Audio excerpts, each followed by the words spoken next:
नमस्कार.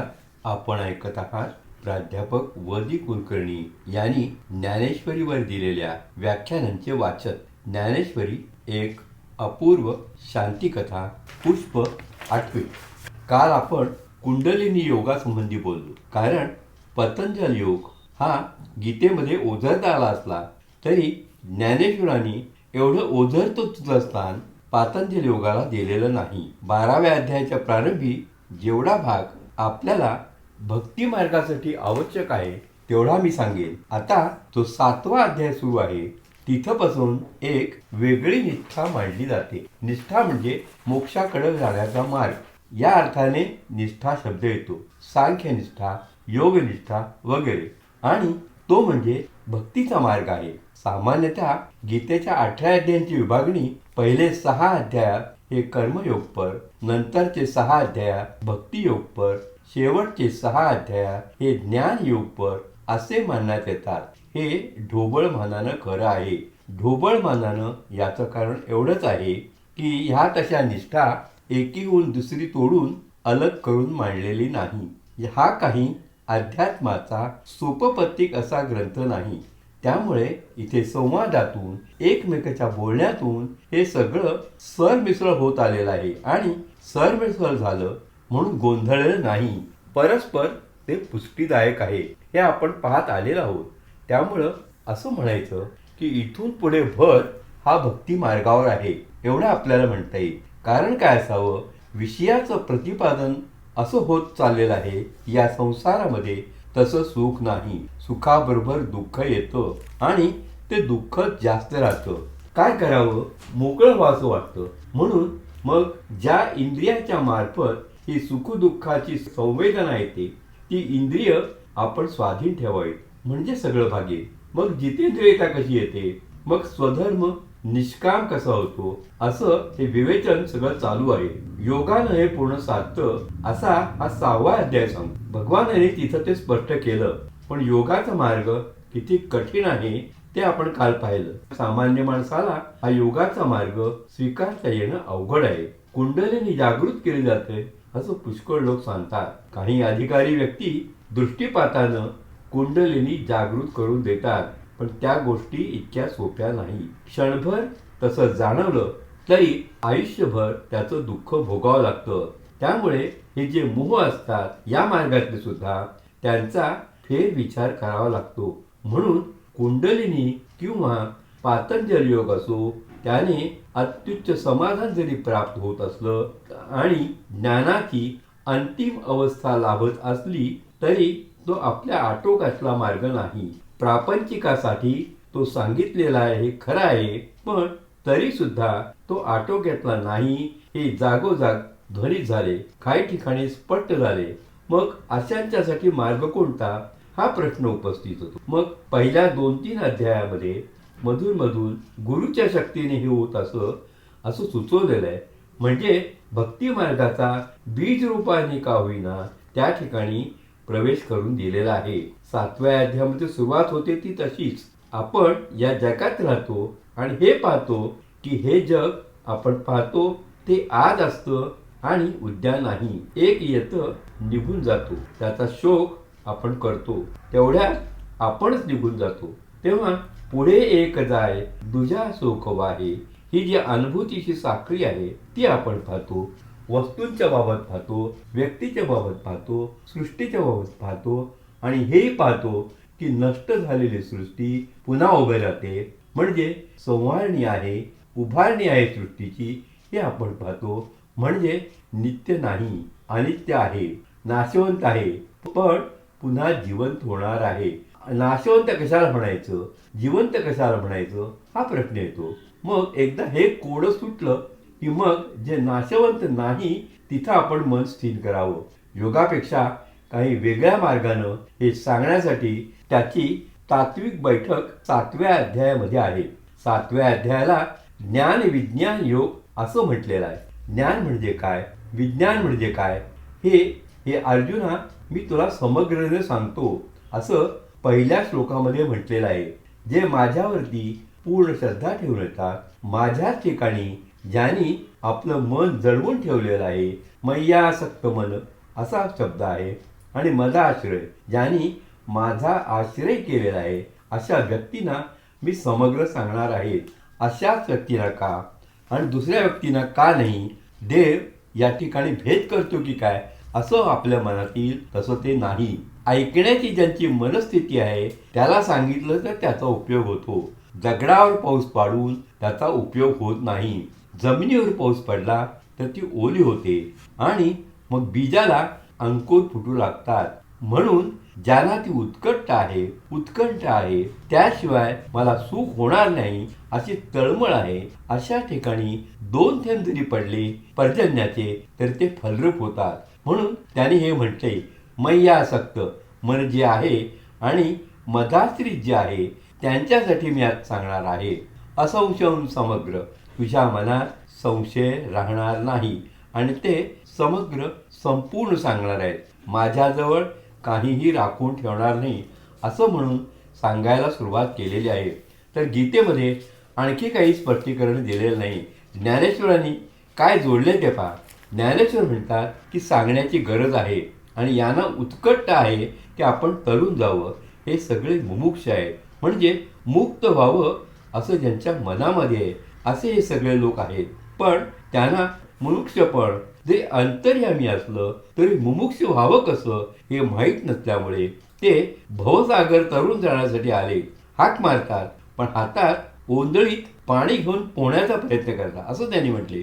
मज समग्र ते जाणती ऐसे, आपुल्या तळहातीचे रत्न जैसे, ज्ञान सांगेन तैसे. हे खरं, पण हात मारताना पोहताना हात तुझे मोकळे होऊन दे. समोरचं पाणी बाजूला सारून आपण पुढे देहाला रेटायचं असतं तर ती पोहण्याची क्रिया घडते. तेव्हा याला पहिल्यांदा भवसागरात तू उतरतो आहे, तो भवसागर काय आहे ते कळलं पाहिजे. म्हणून या भवसागरातील सत्य काय, असत्य काय, नित्य काय, अनित्य काय हे सांगायला पाहिजे. यासाठी मग तुला मी विज्ञान सांगतो. तर ते सांगण्याच्या आधी विज्ञान सांगतो. विज्ञान म्हणजे प्रपंचविषयक ज्ञान, संसारविषयक ज्ञान. संसार याचा अर्थ सुरू म्हणजे सरणे. संसार सरत जे जातं, पसरत जे जातं, विस्तार पावतं त्याचं नाव संसार. मूळ ब्रह्म एवढं, खरं तर तेच सगळं आहे, पण आपण मानतो मूळ ब्रह्म एवढं. उजो मूल असलेलं त्याच्या खाली शाखा पसरतात आणि हा संसार होतो. म्हणजेच पसरलेलं मूळ ब्रह्म जे आहे ते तेव्हा हा संसारच काय आहे ते मी तुला प्रथम सांगतो. आणि या संसाराचं जे अज्ञान आहे तुझ्या मनामध्ये ते गेलं की तू ज्ञानी झाला. मग ज्ञान म्हणून वेगळं सांगण्याचं कारण उरत नाही. असा ज्ञानेश्वरांनी असं विधान केले. मग पुढं ते सांगतात, आता अज्ञान अवघे हरपे, विज्ञान निशेष करपे, आणि ज्ञान ते स्वरूपे होऊन जायचे, जेणे सांगतयाचे बोलणे कोणते. मी तुला इतकं सांगेन की माझं बोलणं मग राहणारच नाही. तूच कदाचित मग बोलायला लागेल. निशेष याच्यावरचं हे भाष्य आहे. ज्ञानेश्वरीचा अभ्यास करताना हे गीता भाष्य आहे हे विसरून चालणार नाही. गीतेला धरून ज्ञानेश्वरी किती जाते, गीतेला सोडून नव्हे. तिला धरून पण पुढे किती जाते, वेगळ्या मार्गाने वर जात असेल तर त्यातले हेतू, गीतेतील भावार्थ दीपिका, भावार्थावर प्रकाश टाकण्याचं किती आहे हे पाहत आपल्याला जावं लागतं. म्हणून त्यांनी सांगितलं की मी निश्चेष तुला विज्ञान सांगतो आणि ज्ञान ते स्वरूपे होऊन जायचे, जेणे सांगतयाचे बोलणे कुलटे, ऐकतयाचे व्यसन तुटे. ऐकणाऱ्याची इच्छा पूर्ण होईल, सांगणाऱ्याचीही तृप्ती होईल. हे जाणणे साने मोठे उरवलेली, लहान किंवा कमी जास्त असं उरलंय असं कोणाच्याही मनात राहू नये. निमित्त अर्जुनाचं आहे आणि आपण सगळे खरं अर्जुनाच्या जागी असलेले श्रोते आहोत. मग पुढे ते असं म्हणतात की हे आले माझ्या मनात, पण हे ज्ञान खरखोरी सांगावं का पुन्हा शंका. ज्ञानेश्वरांच्या रचनेतली ही खूबी आहे.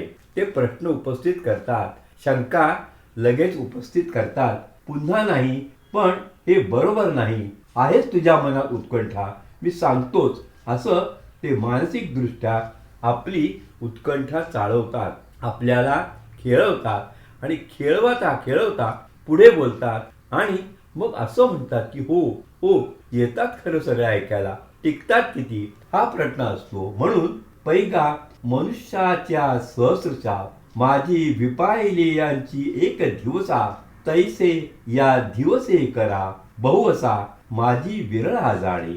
इथं ऐकायला येतात धीर करून आणि पुरतात क्वचित एखाद दुसरा.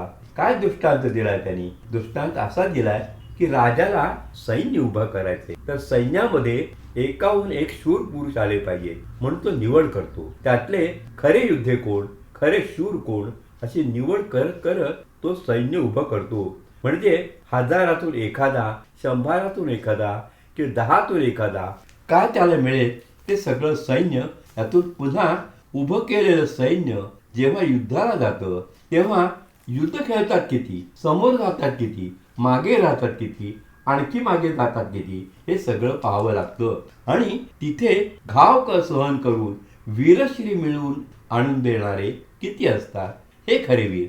तसं हे युद्ध आहे. या संसाराची युद्ध खेळायला येणं म्हणजे अध्यात्म जिंकणं, मोक्ष जिंकणं आहे. तेव्हा हे किती असतात? मनुष्याणाम सहस्रेषु कश्चित यतिसिद्धये. हजारात एखादा मनुष्य प्रयत्न करतो. यतता विसिद्धानाम कश्चिन्मा वेत्ती तत्वता. आणि यामध्ये प्रयत्न करणाऱ्यापैकी अपवादाने क्वचितच एखादा मला जाणून घेतो. म्हणून ती उपमा दिल्यानंतर या महापुरामध्ये आता तू उतरलास अर्जुना, पाहतो तुझी परीक्षा. ते युद्ध अजून तुझी परीक्षा पाहणारच आहे. त्या युद्धासाठी याला तयार करायचे. त्याच्या आधी त्याच्या मनातल्या युद्धातून त्याला पार करायचं आहे. म्हणून ते म्हणतात म्हणून सामान्य गानो हे सांगता वडील गोठी आहे. हे बोलणं साधं नाही, फार अवघड गोष्ट आहे. वडील गोठी म्हणजे मोठी गोष्ट आहे, घर गोष्ट आहे. मी तुला सांगणार आहे. परी ते बोलो येईल पाहे आता प्रस्तुत ऐके. ऐक आता नीट लक्ष देऊन. आणि मग सांगायला सुरुवात झाली. आता हा संबंध अध्याय हा विचार व्यक्त करणारा अध्याय आहे. या अध्यायाची मांडणी त्यामुळे वेगळ्या भूमिकेतून झालेली आहे. अनुभव व्यक्त करणारा हा अध्याय नाही, तत्व व्यक्त करणारा असल्यामुळे यातील सगळी फोड जी आहे ती विचार स्पष्टीकरणात्मक फोड आहे. त्यामुळे ही सगळी रचना बौद्धिक तात्विक पातळीवरची आहे.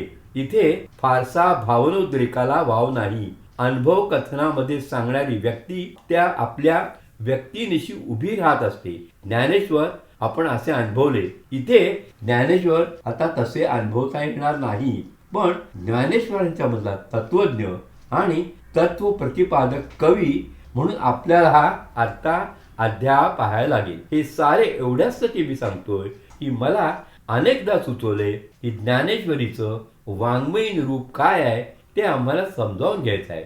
माझा तो प्रिय विषय आहे, पण ते समजावून सांगायचं असेल तर जागोजागी वाङ्मयीन दृष्ट्या ज्ञानेश्वरी काय रूप घेत चाललेली आहे ती विविधता या 17 व्याख्यानातून आपल्या मनात बिंबली की 18व्या व्याख्यानाला मला त्याचं वाङ्मयीन रूपही विशद करून सांगता येईल. त्यामुळं या अध्यायाचं स्वरूप हे बौद्धिक स्पष्टीकरणात्मक असं राहील. त्यामुळे ज्ञानेश्वर किती सोपेपणा आणतात ते आपल्याला पाहावं लागेल. आणि असंही आपल्याला दिसेल की या अध्यायामध्ये ज्ञानेश्वरांना अलंकाराची हौस निर्माण झालेली आहे. मी जे वारंवार सांगत आलो की ज्ञानेश्वरांना अशी हौस नाही, पण इथे हौस आहे असं आपल्याला दिसेल. आणि ते म्हणतात जरा क्रीडा म्हणून मी हे करतोय, जाणीव आहे त्यांना. मी इथे अलंकाराचा आश्रय करतो आहे, नाही केला तरी चालण्यासारखा आहे, पण मी क्रीडा करतो आहे असं म्हणून काही ठिकाणी अलंकार त्यांनी वापरलेले आहे. ती स्थळं जाता जाता आपण पाहू. मग सुरुवात झाली. या सृष्टीची उभारणी झाली कशी? उभारणी आणि संवारणी हे दोन्ही शब्द लोकमान्य टिळकांनी गीता रहस्यात वापरले. त्यांना ते शब्द स्वामी समर्थ रामदासांच्या मधून मिळाले. तर सृष्टी उभी केली कशी? संबंध सृष्टी माझ्यातून जन्माला आलेली आहे हे मूळ विधान. पण सृष्टी मी निर्माण करत नाही. म्हणजे राजा युद्ध जिंकतो, तो त्या प्रासादात असतो. युद्ध खेळताना त्याचे सेनापती, त्याचे सैनिक यश मिळतं आणि शेवटी जाहीर होतं राजाने युद्ध जिंकलं. तसा परमेश्वर सृष्टी उभी करतो. उभं करण्याचं कार्य दुसरीकडे चाललेलं असतं. त्यांनी नेमून दिलेल्या शक्तीकडून ते होत असतं. तशी शक्ती माया नावाची आहे. ही माया नावाची जी शक्ती आहे तिचा उद्भव कुठे होतो? थोडक्यात इथं कपिल मुनींचं सांख्यशास्त्र तुमच्याकडे ठेवतो. आता सांख्यशास्त्रासंबंधी मी बोलतोय, सांख्यनिष्ठेबद्दल नाही. सांख्यनिष्ठा म्हणजे ज्ञानमार्ग, मोक्षाकडे जात होतो, जो आत्तापर्यंत आपण पाहिला. आता सांख्यशास्त्र, सांख्य दर्शन ज्याला म्हणतात ते मी आपणापुढे ठेवतो आहे, जे कपिल मुनींनी सांगितलं. या सांख्य दर्शनामध्ये दोन मूल तत्व मानलेली आहेत, पुरुष आणि प्रकृती. ही दोन तत्व स्वतंत्र तत्व आहेत. त्यापैकी पुरुष तत्व हे जीवतत्व म्हणून मानलं जातं आणि प्रकृती तत्व हे जड तत्व म्हणून मानलं जातं. प्रकृती स्वतः काही निर्माण करू शकत नाही आणि पुरुषही स्वतः काही निर्माण करू शकत नाही. तो प्रकृतीकडून सर्व निर्माण करून घेतो. ही दोन स्वतंत्र तत्व मानली. त्यामुळे कपिल मुनींचं हे सांख्यशास्त्र द्वैती आहे. प्रकृतीमधून महत जन्माला येतं, बुद्धी जन्माला येतं, बुद्धीतून अहंकार जन्माला येतो. अहंकार याचा अर्थ मी आहे, म्हणजे मी आहे हे कळण्यासाठी ते आहे हे जन्माला यावं लागतं. म्हणून हा अहंकार दुसऱ्याला जन्माला घालतो, अनेकांना जन्माला घालतो आणि हे अनेक असतानाही मी इथे स्वतंत्र आहे. सृष्टीच्या निर्मितीला अहंकारातून प्रारंभ होतो. ही सृष्टी कशी निर्माण करावी याची निश्चित बुद्धी करते. बुद्धी ही निश्चयात्मक असते. तेव्हा सृष्टी कोणत्या स्वरूपाची असावी याचा निर्णय बुद्धी घेते. प्रत्यक्ष कर्तृत्व अहंकार करतो. तो त्वम किंवा इदम याचा जन्म त्याच्यामुळे होतो. मग मन आहे, मग पंच ज्ञानेंद्रिय आहे, पंच कर्मेंद्रिय आहे, पंच महाभूत आहे, पृथ्वी, आप, तेज, वायू आणि आकाश. आणि या पाचही महाभूतांची मूलतत्व ज्याला तन्मात्रा म्हणतात ते आहेत. म्हणजे शब्द, रूप, रस, गंध, स्पर्श ही पाच मूल तत्वे आहेत. त्याला तन्मात्र म्हटले. म्हणजेच 5 कर्मेंद्रिये, 5 ज्ञानेंद्रिये 10 झाली, 5 महाभूत पृथ्वी, आप, तेज, वायू, आकाश आणि त्यांची मूलतत्व शब्द, रूप, रस, गंध, स्पर्श ही 5. 10 आणि 10 20, मन 21, अहंकार 22, बुद्धी 23, प्रकृती 24 आणि पुरुष 25. या 25 तत्वातून सृष्टी उभी राहती हे कपिल मुनींचं सांख्यशास्त्र सांगतं. यातील मूलतत्व कोणती? पुन्हा त्याच्यावर विचार झाला आणि त्यामध्ये त्यानं असं म्हटलं की मन, बुद्धी आणि अहंकार हे 3 अधिक तन्मात्र रूप, रस, गंध, स्पर्श, दृक इत्यादी. तेव्हा हे जे पंच तन्मात्र आणि मन, बुद्धी, अहंकार ही 3 मिळून 8 तत्व ही मूळ. या मूळ तत्वातून पंच ज्ञानेंद्रिय, पंच कर्मेंद्रिय, पंच महाभूत ही जन्माला येतात. त्यामुळे ती त्या मूलतत्वाचं विकार आहेत. म्हणजे मूलतत्वातून जन्माला आलेल्या या इतर गोष्टी आहेत. इतर 17 गोष्टी पुरुषा एका बाजूला वेगळा ठेवलेला आहे. त्याचा निर्मिती प्रक्रियेत संबंध येत नाही. तो नुसता पाहतो, तो नुसता जाणून घेतो. त्या 2 पक्ष्यांची गोष्ट सांगतात. एका ढाळीवर 2 पक्षी बसले होते. एक फळ खातोय आणि दुसरा नुसतंच पाहतोय. तो पाहतोय म्हणून ही फळ खाते, ही फळ खाते म्हणून हा सजीव राहून तिच्याकडे पाहतो. असे जे 2 पक्षी आहेत ते हे पुरुष आणि प्रकृती सांख्यशास्त्रातले. त्यामुळे तो कर्ता नाही, तो नुसता द्रष्टा आहे, तो नुसता ज्ञाता आहे.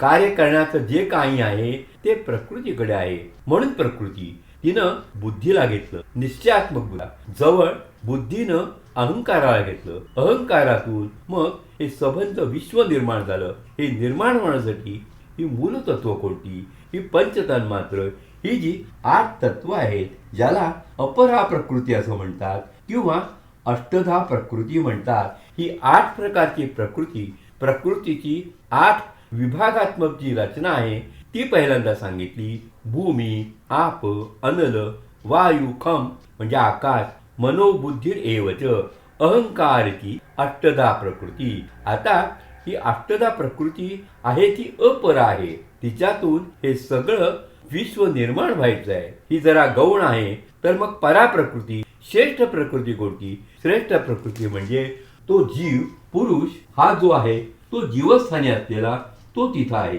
प्रकृती कार्य करते आणि या दोघातून सृष्टीचा जन्म झालेला आहे.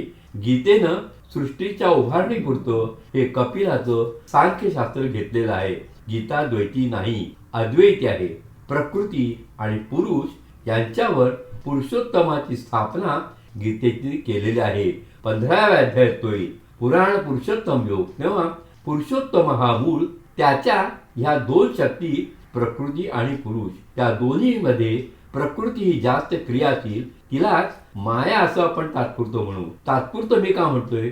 आपल्या अध्यात्म विचारात माया म्हणजे काय ही सर्वात जास्त विवाद्य झालेली गोष्ट आहे. आणि अजूनही माया या संबंधी मायेतच सगळे आहे हे खरोखर निश्चित सांगता येत नाही. इतकी विलक्षण ही गोष्ट आहे. आपण ती पाहू. ज्ञानेश्वर हे चिद्विलासवादी आहेत, मायावादी नाही. हे मागे मी चांगदेव 65 वर बोलताना म्हटलेलं आहे.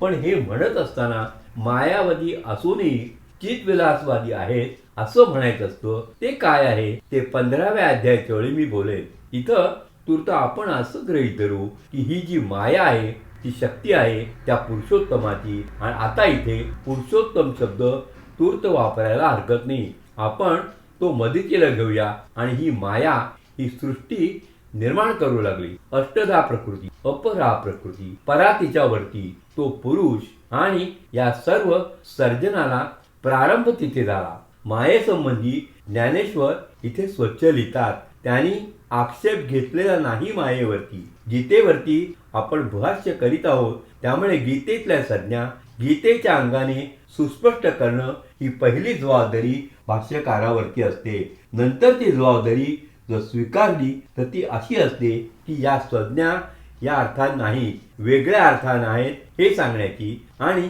मग काय त्याचा खरा अर्थ आहे हे स्वतःचा तत्वनिर्णय सांगण्याची नंतरची जबाबदारी असते. त्यापैकी ज्ञानेश्वरांनी फक्त पहिलीच गोष्ट स्वीकारली आहे की काय भगवंतानी म्हटलेलं आहे गीतेमध्ये ते आता मी सांगतो. त्यांना जे काही म्हणायचे ते त्यांनी स्वतंत्रपणे अमृतानुभवात म्हटलेलं आहे. आणि तिथं जे विस्ताराने सांगितलं ते अर्थरूपानं चांगदेव 65 मध्ये म्हटलेलं आहे. इथं त्याने ते आणलेलं नाही. त्यामुळे ज्ञानेश्वरीवरती हात ठेवून ज्ञानेश्वर कोण आहेत हे सांगताना आपल्याला इतरही ग्रंथ ध्यानात घेऊन मग ज्ञानेश्वर कोण आहेत हे सांगावं लागेल. एवढ्यापुरतं मी बोलतो. आता इथं पा कसं म्हटलंय तरी अवधारी अगा धनंजया हे महदाधिक माझी माया जैसी प्रतिबिंबे छाया निजांगाची. ही माया, आता तो पुरुष सांगतोय की ही माया म्हणजे काही वेगळी गोष्ट नाही. जशी माझ्या देहाची सावली पडावी तशी ही माया माझी सावली आहे. छाया, माया, काया हे शब्द एकाच अभंगामध्ये पुढे ज्ञानेश्वरांनी वापरले आहेत. आणि येते प्रकृती म्हणजे जे अष्टधा भिन्न जाणीजे लोकत्रय निपजे येतो. या मायेलाच प्रकृती म्हणतात. हिच्यातून तिन्ही लोक जन्माला येतात असं स्पष्ट विधान ज्ञानेश्वरांचं आहे. ज्ञानेश्वरांच्या वरती टीका करताना यातल्या प्रत्येक शब्दाला धरून आपल्याला बोलावं लागेल. मग त्यांनी अपरा माया म्हणजे काय ते सांगितले. अपरा माया ही जीवभूत असते. जीवामध्ये येऊन ती राहिलेली असते. ती चलनवलन करते, जिवंतपणा करते. निर्माण झालेल्या सृष्टीला जीवन देणं, जीवन याचा अर्थ लाईफ, तर त्याला लाईफ देणं हे पराप्रकृती करते. त्याचं स्पष्टीकरण पुढं असं दिले. या आठांची जी साम्यावस्था ते माझी परम प्रकृती पार्था तिये नाम व्यवस्था जीवैसी. ते जड आहे, त्याला जिवंतपणा देते. चेतने ते चेतवी, मना करवी मानवी शोकमोह. मन निर्माण करते ज्याच्यामुळं शोक, मोह इत्यादी संवेदना जन्माला घालते. तेव्हा सृष्टी निर्माण झाली. निर्माण झालेल्या सृष्टीला संवेदना, जाणीव इत्यादी ज्ञानाचे धर्म आणून दिले. आणि या सृष्टीचा अशा तऱ्हेने उद्भव झाला. ते सूक्ष्म प्रकृती कोडे जै थोळाच्या अंगा घडे तै भूतसृष्टीची पडे टाकसाळ. आता सृष्टी कशी निर्माण झाली, पुढे वाढली कशी, संसार त्याचा कसा झाला, ज्ञानेश्वर या अध्यायामध्ये अलंकाराशिवाय बोलत नाही. भाऊसाहेब खांडेकर कधी अलंकाराशिवाय बोलू शकले नाहीत. भाऊसाहेबांचं सहज बोलणं हे अलंकाराचं असं. एकेकाचा स्वभाव असतो, ते जाणीवपूर्वक होत नाही. इथे ज्ञानेश्वर आता पहा सांगू लागले की काय आहे, टांगसाळ सुरू झाली या प्रकृतीची, भूतसृष्टीची. त्या पुरुषाला या प्रकृतीशी म्हणजे मायेशी एकदा संबंध जोडल्याबरोबर नाणे जशी पडावी टांगसाळीतून, तसं त्या सृष्टीचा जन्म सुरू झाला. ते भूतसृष्टीची पडे टांकसाळ चतुर्विध ठसा. 4 प्रकारची नाणी निर्माण झाली. 4 प्रकारचा याचा अर्थ अंडज, ज्वालज, स्वेदज आणि उद्बीज. पृथ्वीतून जन्माला येणारं ते उद्बीज, अंड्यातून जन्माला येणारं ते अंडज, मैथुनातून जन्माला येणारं ते जारज आणि स्वेदज घामापासून निर्माण होणारं. अशा प्रकारे कृमी कीटकापासून मानव सृष्टीपर्यंत चतुर्विध सृष्टीची निर्मिती झाली. चतुर्विध ठसा उमटो लागे आपेसा, मोला तरी सरिसा परी थरच्या आनन. ही चतुर्विधी सृष्टी हे महत्वाचे विधान आहे. हे ज्ञानेश्वरांचे विधान आहे. गीतेत मुळात ते नाहीये असं म्हणतात. चतुर्विध सृष्टी जन्माला घातली प्रकृतीनं. कृमी कीटकापासून मानवापर्यंत. मानव हे त्याचं निर्मितीचं पूर्ण रूप आपण मानतो. कृमी कीटक हे एक पेशी, द्विपेशी पासून म्हणजे अमिबापासून आपण धरतो. ही उत्क्रांती अवस्था आपण मानतो. पण हे सगळे स्तर यांचे वेगवेगळे आहेत, पण लाईफ या दृष्टीने सगळे समान आहेत. हे ज्ञानेश्वरांचे विधान आहे. मोला तरी सरसा यांचं मूल्य सारखं आहे. थरत या आनानं वेगळे वेगळे याचे स्तर आहेत. तेव्हा सृष्टी विविध स्तरावरची निर्माण झाली तरी त्यांचं जीवन म्हणून, प्राण म्हणून त्यांचं मोल एकसारखं आहे.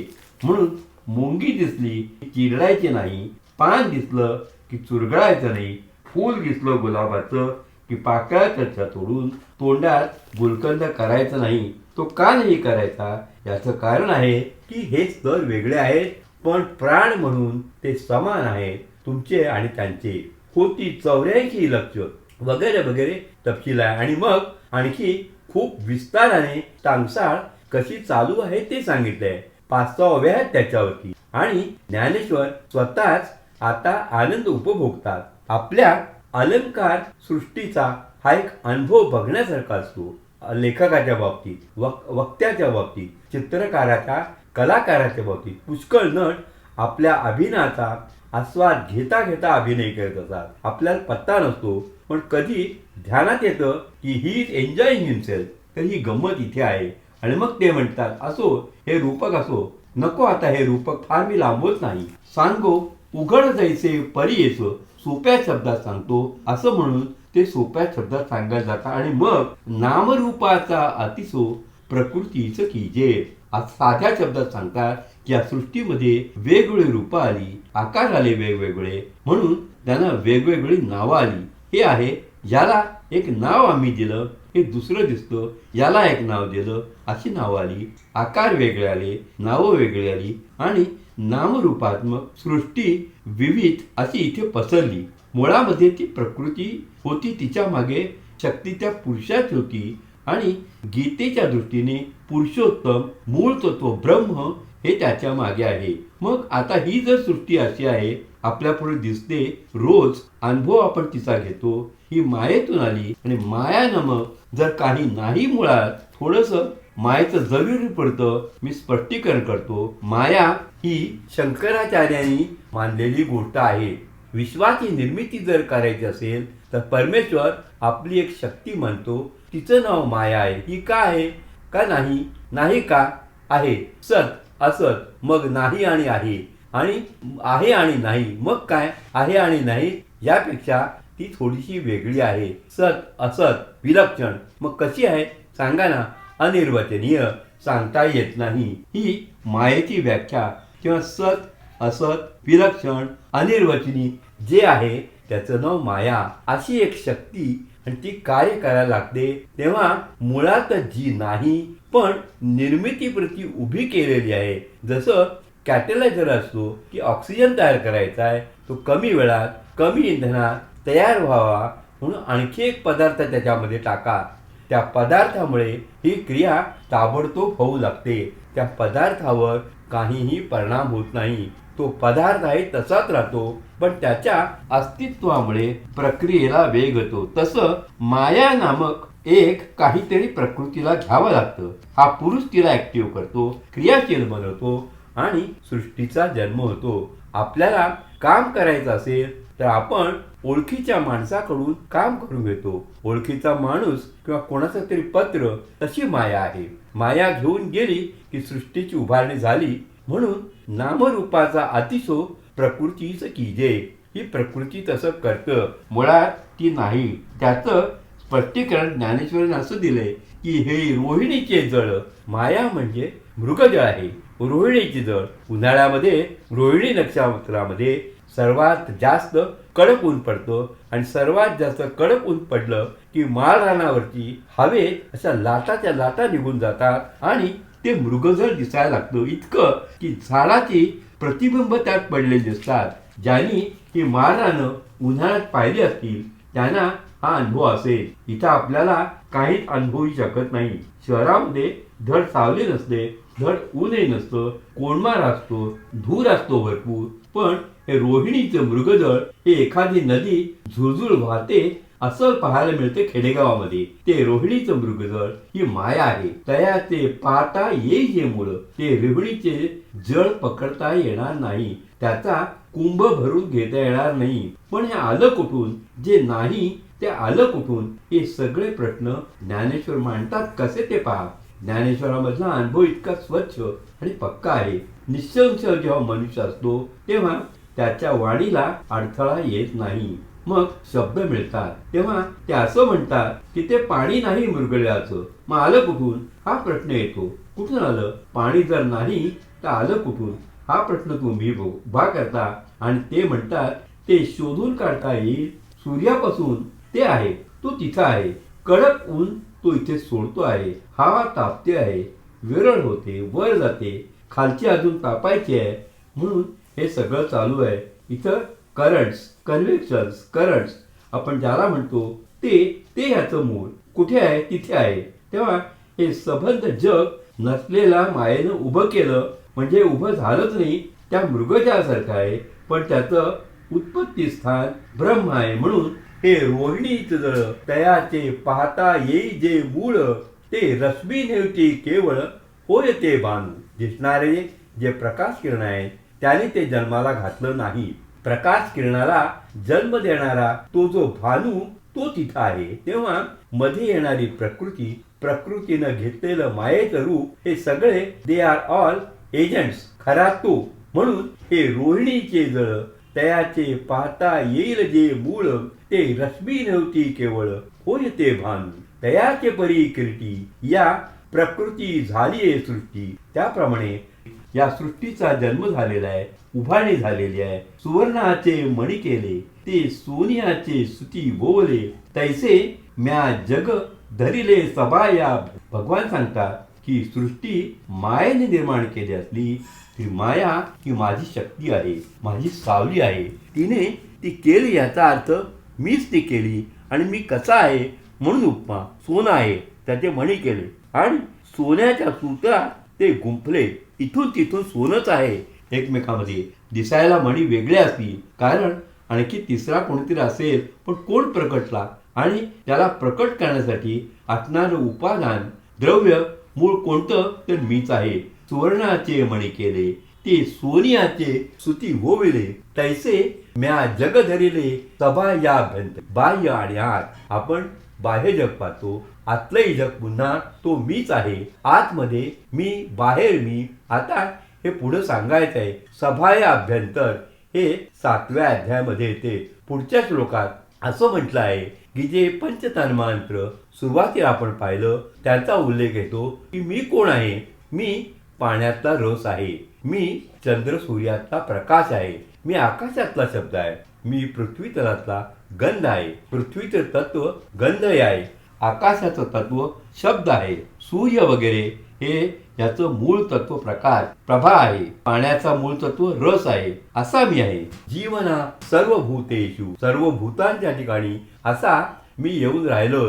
तुम्हाला दिसते पृथ्वी, पण तिथे मी गंधतत्वाने उपस्थित आहे. तुम्हाला दिसतं पाणी, तिथं मी रसतत्वाने उपस्थित आहे. तुम्हाला जड सूर्य दिसतो, मटेरियल टुडे, म्हणून तिथं मी प्रकाश म्हणून आहे. तेव्हा माझी जी मूळ अष्टधा प्रकृती आहे त्यातले घटक या सृष्टीत असे जन्माला येतात. म्हणून उदकी रसू वगैरेचं वर्णन करता करता त्याने असं म्हटलंय, वर्तती असती जीवनी आपल्याला एके पवनेची. मग काय म्हणतो, कुणी येतात नुसतं पाणी पिऊन राहतात.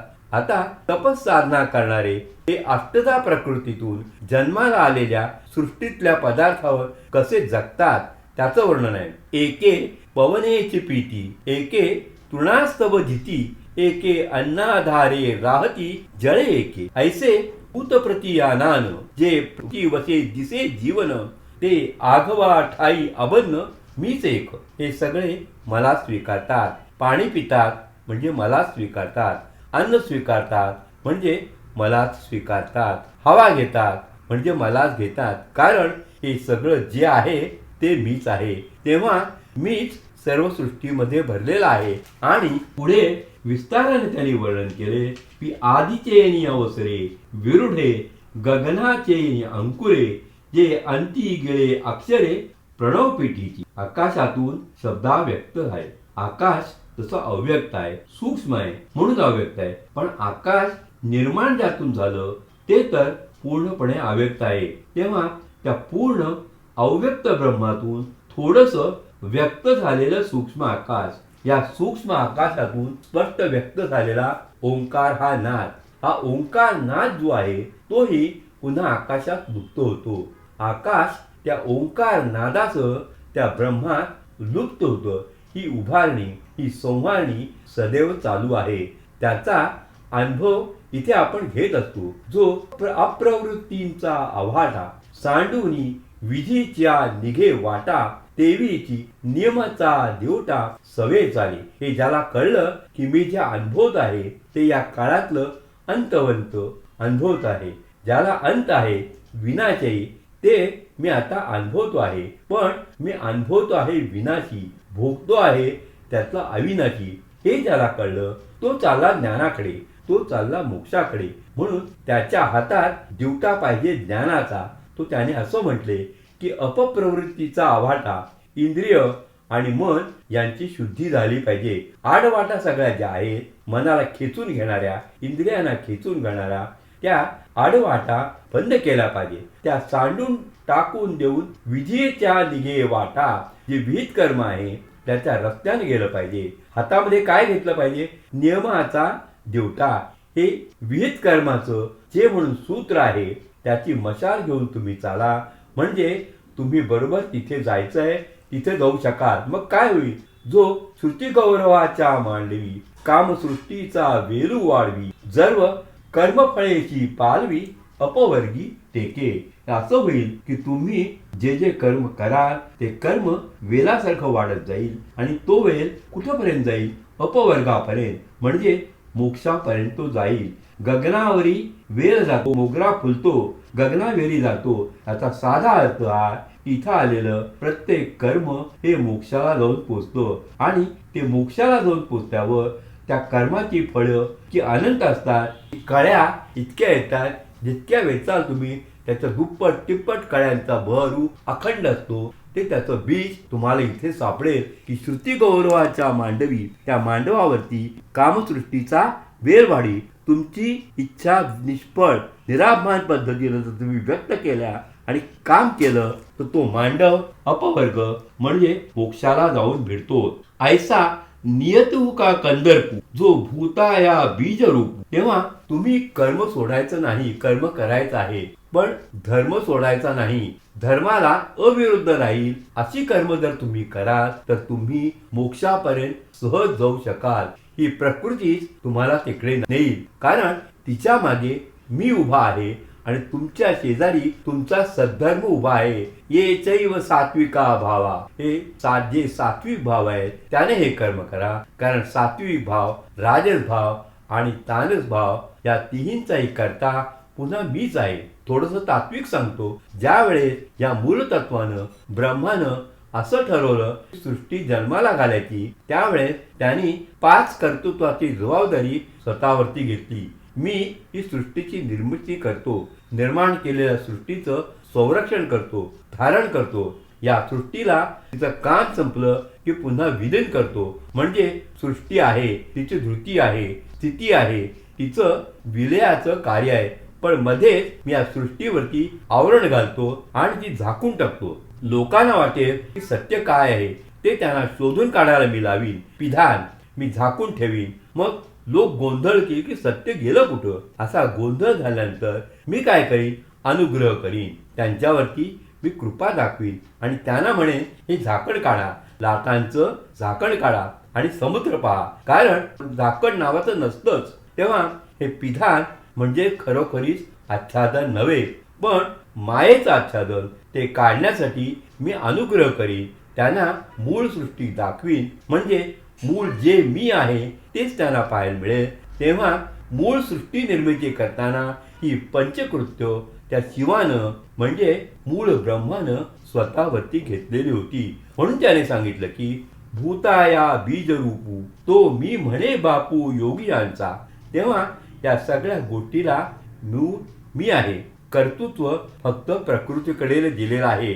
सात्विक भाव मग असोत, तामस भाव असोत, राजस भाव असोत. नुसतेच सात्विक मग का नाही निर्माण केले? परमेश्वराने हे वाईट कशाला निर्माण केले? वाईट निर्माण करायचं आणि मग म्हणायचं मी अनुग्रह करतो. हा काय मानवीपणा? पण आपण असं म्हणू शकता, पण तसं ते नाहीये. कारण काय आहे? सृष्टीच्या निर्मितीमध्ये हेतू काही नाहीये. ही फक्त आत्मक्रीडा आहे. लहान मूल जसं खेळतं संकल्पविहीन, तसा सृष्टीच्या निर्मितीच्या पाठीमागे कुठलाही संकल्प नाही, प्रयोजन नाही. हे लीला कौतुक आहे. तो खेळ खेळतो या सुखदुःखाचा, फक्त तो साक्षी असतो. आपण जसे प्रेक्षक असतो. नाटक पाहताना, ट्रॅजेडी पाहताना आपण रडता कामा नये, कॉमेडी पाहताना फार हसता कामा नये. आपण आपल्या ठिकाणी असून त्या रसाचं आपण आस्वादन केलं पाहिजे, करता आलं पाहिजे. तसा हा परमेश्वर हा सृष्टीचा खेळ खेळतो. खेळून खेळून झाल्यानंतर सोंगट्या उचलून पुन्हा तो पेटीमध्ये ठेवून देतो. म्हणून इथं त्यांनी तामस कशाला, राजस कशाला निर्माण केले हा प्रश्न खेळ आहे. खेळासाठी पाहिजे, काम क्रोध पाहिजेतच. काम क्रोध नसतील तर खेळ व्हायचा कसा? नाट्याचा आत्मा संघर्ष आहे. तेव्हा या सबंध सृष्टीच्या नाट्यात त्यांनी हे विविध भाव आणलेले आहेत. ये चैव सात्विका भावा राजसा तामसा ये. हे माझ्यापासून जन्माला आलेले पुढचं विधान महत्वाचं आहे. ते विधान असं आहे की न तू अहम तेषु, पण त्यात मी नाही. तेव्हा सृष्टी मी उभी केली, राजस केली, सात्विक केली, तामस केली, त्यांची क्रीडा मी पाहतो आहे, त्यात मी नाही. आपण म्हणतो फार इन्व्हॉल्वमेंट नको. मी काय इंग्रजी शब्द सांगतो ते परिचयाचे आहेत. त्याचा संस्कृत शब्द माझ्याजवळ आहे, मराठी शब्द आहे, पण तो कळत नाही. म्हणून मी सांगतो की फार इन्व्हॉल्व होऊ नका. असं आपण जे सांगतो ते परमेश्वर कशातही इन्व्हॉल्व होत नाही. तो उभं करतो आणि साक्षीत्वानं पाहतो. न तू अहम तेषु ते मयी. पुढचा पण ते माझ्यात आहे, ते माझ्यात आहे, मी त्यांच्यात नाही. स्पष्टीकरण पहा. ज्ञानेश्वरांनी कसं दिले? शंकराचार्यांनी स्पष्टीकरण दिले की तरंग आहे. सागरातून जो जन्माला आलेला आहे तेव्हा तरंग सागरात आहे. सागर तरंगात आहे का? नाही. कारण तरंग लुप्त झाल्याने सागर लुप्त होत नाही. सागर लुप्त झाल्याने तरंग लुप्त होतो. तेव्हा तरंग हा सागरात आहे, सागर तरंगात नाही. ज्ञानेश्वरांची उदाहरण पहा. हे झाले तरी माझ्या ठाई, परी तया माझी मी नाही. जैसे स्वप्नीच्या डोही जागृती न बुडे. स्वप्नाच्या डोहात जागृती आपली बुडत नाही. कारण स्वप्नाच्या डोहात आपण खरं जे जगतो तेही बुडू लागलं तर स्वप्नच खरं ठरेल म्हणावं लागेल आणि जागृती ही स्वप्नासारखं होईल. असला मूर्खपणा आपण करत नाही. तेव्हा स्वप्नीचे डोही जागृतीमध्ये स्वप्न आणि स्वप्नामध्ये जागृती केव्हा स्वप्न पडतं? जागृतीचा लोप होतो तेव्हा स्वप्नाचा उदय होतो आणि जागृती आली की स्वप्नाचा विनाश होतो. कोण कुठे आहे आणि कोण कुठे नाही त्याचं हे उदाहरण. दुसरं उदाहरण पहा. आकाशात मेघ आले, गगनी उपजे आभाळ, परी तेथ नाही गगन केवळ. आभाळात मेघ आले, मेघात आभाळ आहेत का? मेघात आभाळ नाही. आभाळी होय सलिल, मेघामध्ये पाणी आहे, पाण्यात आहेत का मेघ? तेथे अभ्र नाही. मग तया उदकाचे नि आवेशे, तेवढ्यात तिथं वीज लकलकली. वीज कुठे आहे? होती मेघात. विजेत मेघ आहेत का? नाही. अशी संबंध साखळी दिली. यातून ते, त्यातून ते, पण त्यात हे, पण ह्यात ते नाही. तसं ही सृष्टी मी निर्माण केली, त्यामध्ये मी नाही. ती सृष्टी माझ्यात आहे, कारण मी नसेल तर सृष्टीची उपस्थितीच नाही, तिचं अस्तित्व नाही. तेव्हा मी आहे, ते नाहीत. हे असं त्यांनी स्पष्ट केलं. पण हे मी झाकून टाकतो. मी आवरण मगाशी म्हटलं त्याची 2 उदाहरण मी देतो. उदकी झाली वांबुळी, पाण्यावरती शेवाळ येतं, त्याचा एक तरंगाचा तरंग येतो, आपल्याला तेच दिसतं. संबंध नदी झाकून जाते, पाणी आहे की नाही नदीला कळत नाही. पण उदकाते झाकोळी, तैसी ही जगाची स्थिती त्या मायेच्या आवरणामुळे होते आणि आवरण दूर केलं की सत्य काय आहे हे कळतं. आता मुक्ताफळाचं जे उदाहरण ते इथे म्हणून भूते माते नेणती, माझीच परी मी नव्हती. ही सृष्टी माझीच आहे, पण सृष्टी म्हणजे मी नव्हे. स्वच्छ विधान आहे. जे गीतेत असं स्वच्छ विधान नाही. माझीच परी मी नव्हती, ही माझी आहेत पण मी नाही. म्हणजे काय असतं ते पहा. आपण व्यवहारामध्ये ही माझी आहेत, मीच आहेत, माझ्यासारखं मला ह्यांना सांभाळलं पाहिजे, माझ्या नातवाला सांभाळलं पाहिजे असं आपण म्हणतो. हे बरं आहे का? बरं नाही. आध्यात्मिकदृष्ट्या ते पहा. तेव्हा माझीच परी मी नव्हती, जैशी जळीची जळी न विरती मुक्ता फळे. पाण्यात जन्माला आलेले मोती पाण्यात असूनही तो पाण्याचा कोणीही नसतो. जळीची जळी न विरती मुक्ता फळे. पाण्यात पाणी मिसळेल पण मोती मिसळणार नाहीत. तसं हे जग आहे. ह्या जगात मी मिसळू शकत नाही. त्या पाण्यातून शिंपल्यात एक कण गेला, त्या कणावरती हळूहळू आवरण येत येत मोती तयार झाला. तो मोती तयार झाला कणानी आणि पाण्याने मिळून, पण तो मोती पाण्याचा कुणीही नाही. तसं मी इथे आहे, केवळ द्रष्टा, केवळ साक्षी. दैवी हेशा गुणमयी मम माया दुरत्तया. अशी ही माझी माया आहे. आणि मग ही माया किती भयानक आहे, कशी दुस्तर आहे, याचं वर्णन ज्ञानेश्वरांनी केलं. त्याला माया नदी असं नाव आहे. 7व्या अध्यायातलं सर्वात महत्त्वाचं जर काही असेल तर माया नदीची दुस्तरता. आणि ज्ञानेश्वरांनी इतक्या आवेशानं, अभिनिवेशानं आणि अलंकारयुक्त या माया नदीचं रूपक केलेलं आहे की ते सुरू होतं 68व्या ओवीला आणि पार संपतं 102 वर. या श्लोकावरती हे माया नदीचं भाष्य आहे. ही नदी कुठे जन्माला आली? ब्रह्माचळाचा आघाडा. ब्रह्माचल, ब्रह्मपर्वत, त्याच्या शिखरावर जन्माला आली ही माया नदी. ही जन्माला का आली? तर ब्रह्म म्हणते मलाच पहिली उर्मी आली, त्याला शब्द उभडा वापरलाय, असा उमाळा आला मला. आणि मग त्यातून पहिल्यांदा महाभूतांचा बुडबुडा जन्माला आला. बुडबुडा शब्द ही सबंध सृष्टी बुडबुड आहे. पहिल्याच विधानात आपण कोण आहोत ते ज्ञानेश्वरांनी सांगून टाकलं. जिये ब्रह्मचळाचा आघाडा, पहिलिया संकल्प जळाचा उबडा, सवेची महाभूतांचा बुडबुडा साना आला. या बुडबुड्यातून ही नदी वाहत आली. म्हणजे सगळं मगाशी सांगितलं, सत असत विलक्षण वगैरे जे जे आहे ते हे जग आहे पण नाही आहे, मनाला खरं वाटतं नाही हेही समजतं, वळत तर नाहीच. ही जी अवस्था आहे ती अवस्था पकडून हे वर्णन आहे. या बुडबुड्यातून काय आलं? हळूहळू काळ कळण्याचे निवेगी, प्रवृत्ती निवृत्तीची तुंगे तटे सांडी, दुधळी भरून वाहू लागली. निवृत्तीच्या तटातून इकडे पाणी वाहते, प्रवृत्तीच्या तटातून तिकडे पाणी वाहते. मध्ये तर पाणलोट वेगानं चाललाच आहे. गुणघनाचे येणी वृष्टी बरे. पुन्हा वरून वर्षाव होतोच आहे. बुडबुड्यातून काय वर्षाव होणार? होतच आहे वर्षाव. आपल्याला भासतच आहे की हे जग जन्माला येते मरते, जन्माला येते मरते. आपण हे पाहिलेलं आहे की असं काही होत नसतं. सूर्य उगवत नाही, मावळत नाही. आम्ही म्हणतो उगवला, मावळला. काय वेळेवर हो, घड्याळ लावून घ्या. हे आपलं चाललेलं आहे. तिकडं त्याचं चाललेलं आहे. तेव्हा जी गुणघनाचेनी वृष्टी बरे, भरली मोहाचेनी महापुरे. मोहाचा महापूर आला आणि काय होऊ लागलं? नगरच्या नगर वाहू लागली. एक एक एक एक चालले. यमनियमांची नगर ती वाहू लागली. माणूस हा नियमानं धर्मानं वागू शकेना. यमनियम या धार्मिक गोष्टी आहेत. आपल्यावरती बंधनं आणि निग्रहासाठी ठेवलेल्या नगराच्या नगर उद्ध्वस्त करून टाकली आणि मग भोर सुरू झाली. मध्येच खडक आले, मध्येच वळणं आली, मध्येच उतार आला, मध्येच भरती येऊ लागली आहे, लोंढे येऊ लागले. हे सगळं वर्णन आहे. मग त्याच्यामध्ये प्रचंड मगरी आल्या, सुसरी आल्या, महामीन आले. कोण आहे ती मंडळी? ही सगळी मंडळी कोणी क्रोधाचा आहे, कोणी मदाचा आहे, कोणी मत्सराचा आहे, कोणी दंभाचा आहे आणि तो तुम्हाला गिळतो आहे.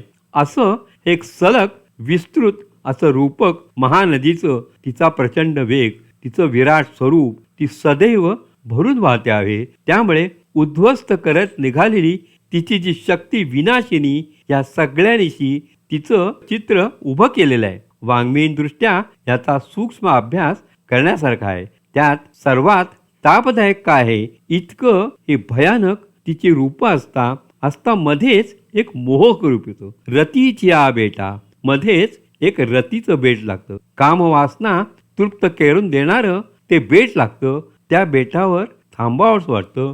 डोकं आपटतं खडकावर. चालला तो. हे वर्णन आहे. पंचभौतिकांचे बुडबुडे, संमोहम, विब्रह वगैरे भ्रांतीचे पडळ वर्णन करता करता ही माया नदी, ही महानदी दुस्तर आहे, ओलांडता येणार नाही. पुन्हा अर्जुन म्हणतो, मग ही कशाला जन्माला घातली? त्याचा प्रश्न हा कॉमन मॅनचा प्रश्न आहे. आपण सगळे जे आहोत ते अर्जुन बोलतोय, आपल्यासाठी बोलतोय. छान प्रतिनिधी आहे तो, आपोआप मिळालेला आहे. तेव्हा तो म्हणतो की हे कशाला निर्माण केलं? मग ह्यातून आम्ही बाहेर पडायचं नाही, मग मरायचं काय? नाही, यातून बाहेर पडता येतं. मग काय आहे? यातून बाहेर पडण्यासाठी जे जे म्हणून तुम्ही उपाय जाणीवपूर्वक कराल ते ते उपाय अपाय ठरतील. हे पहिल्यांदा नीट समजून घ्या. हे मृगजळ आहे, हे कळलं नाही. ते एक नदी आहे असं वाटलं आणि आपण झाडं तोडायला सुरुवात केली. झाडं तोडून मोठं असं ते लाकूड काढलं, त्याची बोट केली, नाव केली आणि आता या नावेतून आपण मृगजळाच्या पलीकडे जाऊ. त्यातच बसून राहाल तुम्ही. त्यातून सरळ चालत गेलात तर तुम्ही जाऊ शकता. तेव्हा उपायच अपाय होतो. अशी ही माया नदी आहे. तेव्हा तसं करू नका. काय करा मग? येथे एक नव लावो, जो जो तिजे तरण पावो, तो तो आपावो, हो येते ऐक, एक स्वयंबुद्धीच्या बाही. मग काही म्हणाले, ठीक आहे, नाही आम्ही अपाय करत. आम्ही आमच्याजवळ बुद्धी आहे. बुद्धीच्या जोरावर जाऊ. बुद्धीच्या गर्वानं जो इथे उतरेल तो त्या गर्वानं ठार होईल. कुठलाही मत, धनाचा मत, संपत्तीचा मत, तारुण्याचा मत, सौंदर्याचा मत, कशाचाही मत, हा मत घेऊन जाल, अभिमान घेऊन जाल तर अभिमान आणि अहंकार तुम्हाला गुळण करून टाकेल. तेही चालणार नाही. मग काय करावं? असं म्हणत वेगवेगळ्या गोष्टी दिलेल्या आहेत आणि एकी मोक्षी लागावयाची या आशा. माझ्यावरती विश्वास ठेवा. ज्यानं हे निर्माण केलेलं आहे त्याला तुम्ही जाऊन सांगा की बाबा रे, मला यातून बाहेर पडायचंय. सरळ मी सांगेन. असा हात धरून तुला बाहेर घेऊन जाईल. भक्ती ही इथं आणलेली आहे. या भक्तीनं तुम्हाला बाहेर पडता येईल. बाकी कुणीही तुम्हाला बाहेर नेणार नाही. तुमच्या जवळच्या या सगळ्या भौतिक आहिक शक्ती तुम्हाला त्या नदीमध्ये बुडवून टाकणाऱ्या आहेत. तुम्हाला वाटेल मी पोहून जाईन, मगर येईल मध्ये, ती खाऊन टाकील. अशी सगळे वर्णन आहे तिथे. म्हणून ते म्हणतात, विवेकाचा तागा न लगे, वरी काही तरी यो येवगे तरी विपाहतो ऐसे तरी जीवाची अंगवणे ये माया नदीचे तरणे. हे कसं आहे सांगता येत नाही ते म्हणाले. पण मी तुला सांगतोय. का सांगता येत नाही हे सांगून मग सांगितले. ते असं सांगितलं आहे की ही पुन्हा ज्ञानेश्वरांची नेहमीची रीत आहे. आजारी पडलाय, पथ्य सांगितलंय आणि तो म्हणतो माझ्याच्याने नाही पथ्य पाळणार, मी खाणार, डायबिटीज झाला, साखर खाणार, भात भरपूर खाणार, मग तो कसा जगेल. तेव्हा जरी अपत्यशीळा व्याधी कळे साधू दुर्जनाची बुद्धी की रागी सांडी वृद्धी. कारण ज्याचं प्रेम आहे ज्या वस्तूवरती त्याला रिद्धी सिद्धी प्राप्त झाल्यानंतर तो सोडून देईल का रिद्धी सिद्धी. जर त्यानं असं केलं, आसक्ती असलेल्या माणसानं रिद्धी सिद्धी सोडून दिली असं जर झालं तर माया नदीतून तो तरुण जाईल. या अलंकाराला अतिशयोक्ती अलंकार म्हणतात. पण हा नुसता अतिशयोक्ती अलंकार नाही. याला यदी अतिशयोक्ती जर असे झालं तर असे होईल म्हणून यतिशयोक्ती असं त्याला म्हणतात. यदी जोडून अतिशयोक्ती हे नेहमी ज्ञानेश्वर वापरतात. असं तर झालं तर असं होत नाही म्हणून मग हे असं होणार या पद्धतीने ते आपल्यापुढे ठेवतात. त्यातलं एक सोपं उदाहरण घेतो. जरी चोरा सभा दाटे, चोर चोरी करायला निघालाय, या भरल्या सभेतून तो चोरी करतो. शक्य आहे. चोरीच्या वेळा वेगळ्या असतात, चोरीच्या जागा वेगळ्या असतात, सगळी मनस्थिती वेगळी असते जगाची आणि त्याची. चांदणं सुद्धा त्याला नको असतो. तो तर भर सभेत येऊन चोरी करू लागला. हे जर शक्य झालं तर हे शक्य होईल असं साधं उदाहरण दिलं. आणि मग एकच लीला तरले, एकाच गोष्टीनं तो तरुण जाईल. जे सर्व भावे मज भजले, सर्व भाव घेऊन जे माझ्याकडे आले तर का होईल. माझ्याकडे आले ह्याचा अर्थ जिथून तो उभडा बुडबुडा पहिला जन्माला आला, माझ्याकडे आल्यावर तो फुटला. बुडबुडा फुटल्यानंतर बुडबुड्यातून सुद्धा येणारं जे होतं तेही संपलं. मग मृगजळ संपलं, ती नदी संपली. नाव करण्याचा खटापट नको, भय गेलं. तू आहेस तिथंच असून तरुण गेलास. तरुण जाण्याची क्रियाही तिथे राहत नाही. कारण वेगळं असं काही धन नावाचं तिथे नव्हतंच. म्हणून जे सर्व भावे मज भजले तया ऐलीच थडी सरले मायाजळ. त्याला ते मायाजळ पहिलं तेरावरती संपलं असं नाही, इथंच ते संपलं. कारण ते नव्हतंच हे त्याला कळलं. आणि मग हे कुणामुळं घडलं ते सांगितले. जया सद्गुरु तारू पुढे, सद्गुरु ज्याला भेटतो तो हे करतो. आता सद्गुरु हे काय आहे. जे कोणी नवविचारी असतील, बुद्धिवादी असतील, त्यांना सद्गुरु हे प्रकरण मोठं तापदायक होतं. आणि त्यांना असं वाटतं सद्गुरु ही जी गोष्ट आहे ती आपल्याला गुलाम करते. नाही, जर आपण खरे असू आणि आपले सद्गुरु खरे असतील तर दोघेही खरे असले पाहिजेत. तर दोघेही मुक्त असतात. एकमेकाच्या सान्निध्यामध्ये पूर्ण स्वातंत्र्य असतं. आणि हा स्वातंत्र्याचा आनंद विश्वभर भरून कोंदाटून राहिला आहे याची जाणीव होते. कुठलाही खरा गुरु कुणालाही जखडून ठेवत नाही. तो गुरु तुम्हाला अशी शक्ती देतो की हे सत्य काय आहे ते पहा. आणि तो असंही सांगतो की हे सहन करायचं आहे तुला, हे सहन केलं पाहिजे. हे सहन करण्याचं कारण नाही, हे खोटं मायावी आहे. तुम्ही मुक्त होता आणि हे सहन करायचं असेल तर तुला एवढे व्रत नियम करावे लागतील. हे व्रत नियम म्हणजे असं नव्हे की शनिवारी जाऊन बजरंगाला रुईच्या फुलांचा हार घाला असलं नव्हे. हे व्रत म्हणजे मनातील ज्या ज्या वासना असतील त्या स्वच्छ होऊ देत. तुझ्या मनामध्ये ज्या सद्धर्माचे अंकुर फुटायला लागतील त्या भूमीमध्ये ते रुजतील. म्हणून त्यानं असं म्हटले की जया सद्गुरु तारू पुढे, जे अनुभवाचे कासे गाढे, जया आत्मनिवेदन तरांडे आ कळले. ज्या सद्गुरूंनी सगळं अनुभवलेलं आहे आणि पलीकडे जाऊन तटस्थपणे बसलेले आहेत, तो जो मघाची पुरुष सांगितला साक्षी, तसं ते असतात.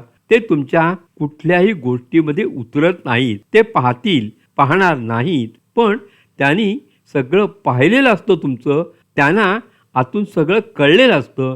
मुंगीचे मनोगत हे कळणारे जे असतात. म्हणून त्यांच्या समोर तुम्ही गेलात, तुम्ही डॉक्टरपासून लपू शकता, लपू नये खरं, पण गुरु पुढे तुम्हाला लपवता येणार नाही. तुमच्या मनातल्या सगळ्या पापकल्पना त्याने टिपून घेतलेल्या असतात, पण तुम्हाला कल्पना दिलेली नसती. हे ध्यानात घेऊन तुम्ही काय करावे ते मात्र प्रेमाने ते सांगतात.